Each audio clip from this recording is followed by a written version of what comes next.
কাশ্মীরের পেহেলগাঁওয়ে পাকিস্তানি মদতপুষ্ট জঙ্গিদের দ্বারা আক্রমণের ঘটনার 5 দিনের মাথায় দেশের প্রধানমন্ত্রী নরেন্দ্র মোদীর নেতৃত্বে জওয়ানরা পাকিস্তানের জঙ্গি ঘাঁটিগুলিকে গুড়িয়ে দেওয়ায় প্রধানমন্ত্রীকে ধন্যবাদ জানিয়ে সমস্ত ত্রিপুরা রাজ্যের সাথে তাল মিলিয়ে 54 নং কদমতলা কর্তৃ মণ্ডলের উদ্যোগে তেরঙ্গা র্যালি অনুষ্ঠিত হয়।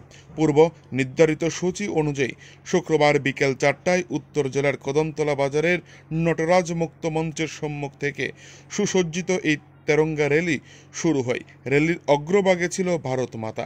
এরপরই হাজার হাজার দেশপ্রেমিক জনতার জনঢলে জাতীয় পতাকার গৌরব যেন কয়েক হাজার গুণ বেড়ে যায়।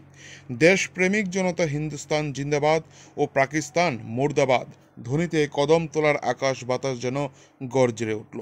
ভারত মাতার গর্জমান স্লোগানে মনে করিয়ে দিল সমস্ত ভারতবাসীরা এক ও অভিন্ন। যারা কাশ্মীর সন্ত্রাসী হামলায় নিহত হয়েছেন তাদের রক্তের প্রতিশোধ নিয়েছেন দেশের প্রধানমন্ত্রীর নেতৃত্বে বীর জওয়ানরা। যে সন্ত্রাসীরা বেছে বেছে পুরুষদের হত্যা করে মায়েদের কপালের সিঁদুর মুছে দিয়েছিল, সেই সিঁদুরের নামে অপারেশন চালিয়েছিলেন দেশের জওয়ানরা। তাই এদিন র্যালিতে সিঁদুর নিয়ে খেলতে দেখা গেল মায়েদের। কর্তৃ থেকে নিজস্ব প্রতিনিধির রিপোর্ট, টিভি 100 বাংলা। যাত্রা আসলে আমরা আজকে সারা ভারতবর্ষের সাথে তাল মিলিয়ে কদমতলা মণ্ডল আমরা এক সুসজ্জিত তিরঙ্গা যাত্রার আয়োজন করেছিলাম।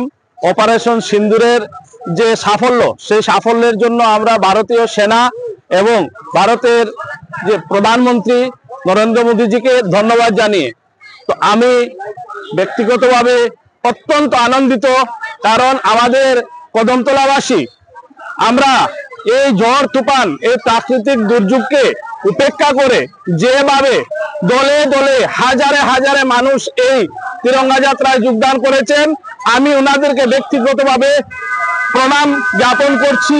আমি